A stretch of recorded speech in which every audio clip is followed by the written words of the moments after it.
What's up, guys? Welcome back to another video. Hey, in case you don't know, Cambodia they're making a lot of improvements, trying to make things easier for expats and tourists. And by the way, somewhere around here there is an attack rooster. He hangs out somewhere along this part of the road where they put his feed, and if you get too close he will actually chase you away. And I just want to say about that, you're used to chickens running away from you when you get too close, you know, running around clucking and, you know, acting all scared. And that's why it's so frightening when they act very aggressive, because you just don't expect it. And if you've never been chased by a rooster, well, you might come over here and experience that, because you are not getting near his feeding station. That's for sure. But anyway, yeah, and Cambodia's got a lot of things in the pipeline, trying to make the infrastructure and other things better for expats and tourists. And I want to talk about some of those things so you can know what to expect when you get here. But first, I want to remind you that if you want to help support the channel, not only do you help support us, part of the village, but the channel itself, you can do so by donating at the links down below.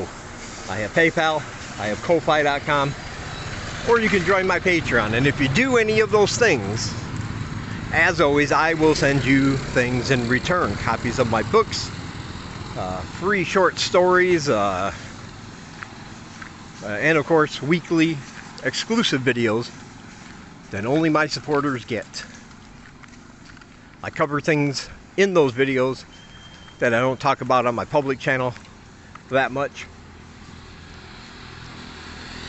and also personal things about myself. So if you want to get in on all that, you can donate to any of those links down below. Give me your email address, I'll add you to that list, and you'll receive those videos each and every week, along with, like I said, copies of my books and other things. And if you want to purchase my books individually, that's cool too. The links are all down below. You can get Live in Cambodia, a guide for living in the Kingdom of Wonder. You can get my book of short horror stories called The Things That Happen at Night. And there's a couple more there. Just check them out. And if you like them, and if you buy them, I hope you enjoy them. Now let's get on with this video. Alright. So most of you probably already know that Cambodia is a developing country. There's a saying in this part of the world that everything here is same, but different. And that's probably the best, most accurate way to describe it, because you see and feel and experience a lot of things that are the same as where you come from, but somehow they're just slightly off, just a little bit different. And I'm not saying off in a bad way, I'm just saying not the same as exactly as where you might have come from. But a lot of the issues that come with living in an inexpensive country like this is that you know, sometimes things aren't up to the standards you might have experienced in your country, wherever it is you come from. Especially when it comes to things like infrastructure, internet, transportation, you know, things like that. But the good news is Cambodia is doing a lot of things simultaneously with different government agencies and ministries. Government ministries that trying to make improvements, trying to bring the overall quality of Cambodia up to snuff, up to standard with what foreigners might expect, or the things that foreigners most complain about. Look at this house here. By the way, I found out that's actually a house. I thought it was a hotel or something, but it's not. Like, just one couple owns that house. That's a huge house, very beautiful. But and the first thing is the internet. Now the internet here is readily available. They have several providers, several Wi-Fi providers, and several, you know, cell phone data providers. And for the most part, they work pretty good. But not always. I notice even in the data provider I use for my phone, there'll just be certain times when it just drops. 2 bars will just drop off my service for whatever reason, I'm not sure. And you get that with the internet too, even though you're promised a certain amount of megabytes per second during certain times. You're not going to get near what was promised. I mean, it's not frequent and it's not always, but it does happen. And people have been complaining about that since probably before I got here. But the good news is that the government is mandating that all these providers boost their services, boost their signals, add more towers, lay more cable, whatever it is they got to do to ensure that the majority of their customers get a consistent rate of megabytes per second that was promised to them. And if not, they'll face fines by by the government. And you're already seeing some of that. Hello. You're on YouTube. Yeah, you are seeing some of that. There are some very good packages available. And in case you're wondering about internet, usually it runs anywhere from, I don't know, 12 to all the way up to $300 a month, depending on what you want and your needs. If you have a big business and you need the best, fastest, most reliable internet service available for your entire business operation, you know, which probably won't apply to most people that are listening to this, but that'll run you about $300 and some odd a month, but you're promised 100 megabytes per second, which is, you know, super fast, lightning fast there.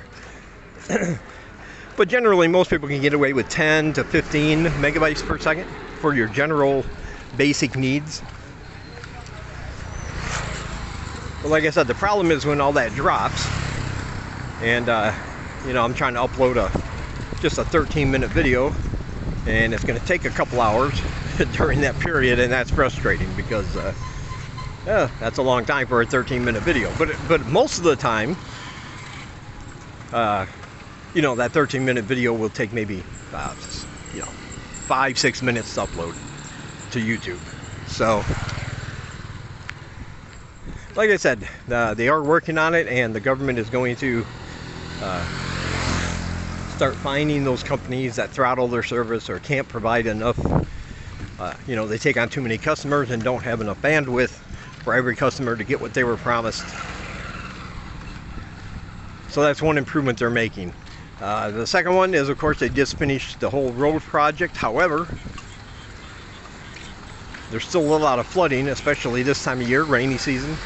It floods a lot. I mean, these roads will just be, you know, more than ankle deep, sometimes even deeper in water.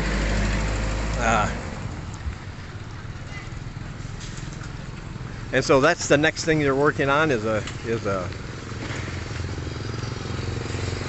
way to get better sewage flow, better runoff flow, however you want to say it,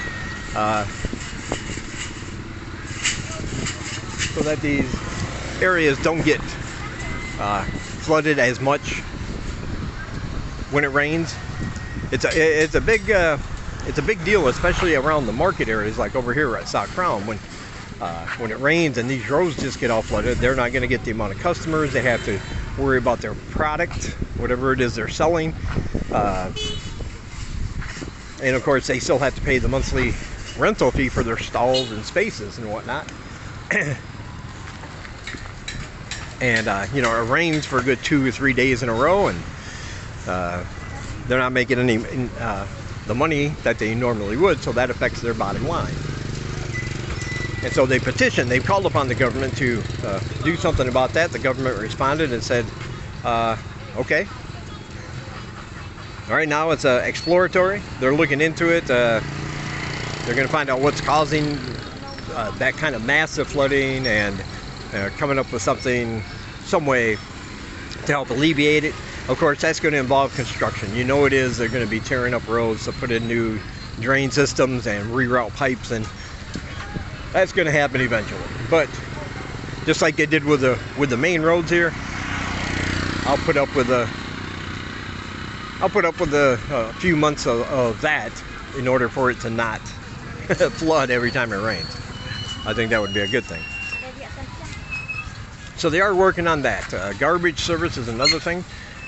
You'll see garbage sometimes along the roads, especially in the rural areas. People can't afford, the monthly price for the garbage collection service to come pick it up, so they'll just toss it on the side of the road out somewhere, and that garbage will sit for a long time.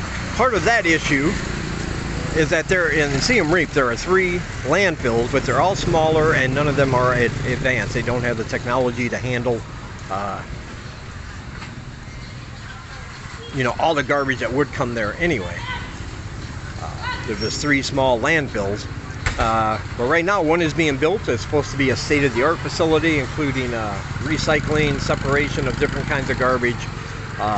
It's going to be massive. It's going to be huge. It's going to be in a big area, bigger than all 3 of the smaller ones put together. And they're working on a plan so that people that can't afford garbage service, they might have an option. Like in an area that's notoriously poor, they might have an option. I've heard this rumor bandied about that neighbors will be able to go in with each other and just collect all their garbage in a certain neighborhood together, and everybody pays just a little bit for the pickup once a week. So that might help alleviate some of that. But they are doing that. They are getting the garbage situation under control, because they have a campaign to keep Cambodia beautiful, and Cambodia is a very beautiful place. And I'm all for keeping it that way without seeing trash on the streets. And they're working on that, which is a very good thing. A lot of people come here for drugs. Drugs are very cheap, very affordable, and unfortunately very easy to obtain here. But man, in just the last few months or so, Cambodia has cracked down on that. Every day you'll read in the news, about another drug seizure. They've arrested these 3 or 4 people. They caught them with 600 or 700 kilograms worth of everything from methamphetamines to cocaine to heroin. I mean, they're busting these people left and right. They're trying to make a statement that we're going to make drugs harder to get. There's going to be harsher fines and longer imprisonment time for those distributing, and also harsher fines. Ooh, a copy. And also harsher fines for those purchasing. They're doing their best to make it harder to get illicit drugs and trying to get them off the street. And again, I'm all for that. I personally don't care if somebody wants to use drugs in the privacy of their own home for their own use. I don't care what kind of drug it is. It's your life. Live it the way you want, even if it's bad for you. However, the problem is that they can't contain themselves to just the inside by themselves, and it often carries over to the rights of other people in a negative way. And that's what they're trying to stop with these raids and with these investigations. And they've also set up a hotline, a drug tip hotline. If anybody has a hot tip, you can call it in anonymously, and the police will go, and the anti-drug task force, I think it's called, will go and investigate if that's an issue for you. So yeah, they're not trying to say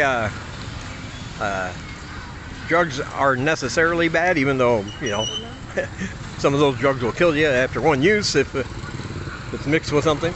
But they're trying to say we don't want it around here. We don't want it to be accessible. We don't want it. Cambodia does not want to be known as it has in the past for just some place where you can score cheap drugs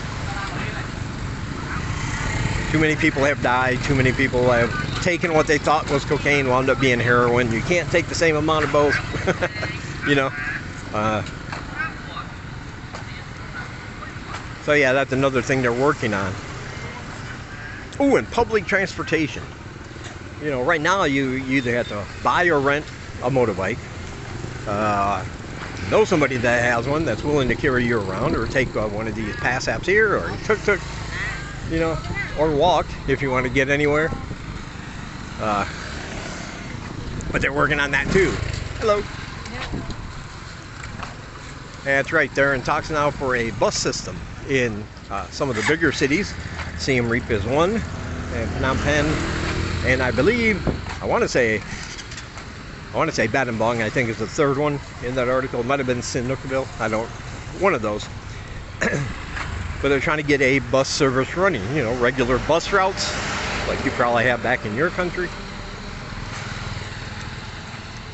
Get a monthly pass or pay as you go. Get around town close to where you need to go without the expense of a tuk-tuk or the hassle of trying to get one sometimes. Even though in most areas here it's not a hassle ever trying to get a pass app or a tuk-tuk. I mean, they are everywhere, and they will let you know that they're available, you know, when you're walking by. But in some outer lying areas, and sometimes at night, certain times of the night, you can walk for a long way before you actually see one that you can flag down, you know. And you can use the app, but I always found it's better to negotiate without the use of the app. I'll talk about that in a later video, but still. So they have a bus system they're going to put into place, and be a nice way to get around town, I think. I'm all for that. I'll probably still walk, because you really miss a lot of things when you're driving by, concentrating on the road, letting the world fly by. Go walk, get lost. Follow some noise, follow something you see that might look interesting, and you're going to find a whole bunch of things here that will pleasantly surprise you. I think. My opinion. Alright, so those are just some of the improvements Cambodia is making as a whole, trying to make things better for expats and for tourists. Maybe when you get here, some of those things will be implemented, and you'll come over here expecting, well, not knowing what to expect, and be pleasantly surprised at how modern it can actually be. Eventually that's going to happen anyway, because they're investing a lot of time and money in these improvements.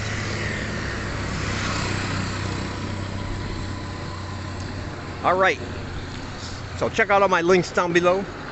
Like I said, I have PayPal, Ko-Fi, and my Patreon. If you want to receive weekly exclusive videos and books and other things from me.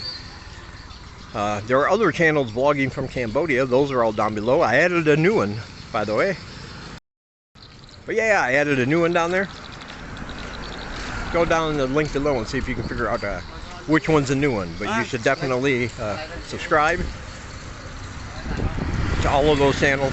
They're really good at what they do, and they'll give you a lot of other information. Also down below is my social media and links to other things you might be interested in.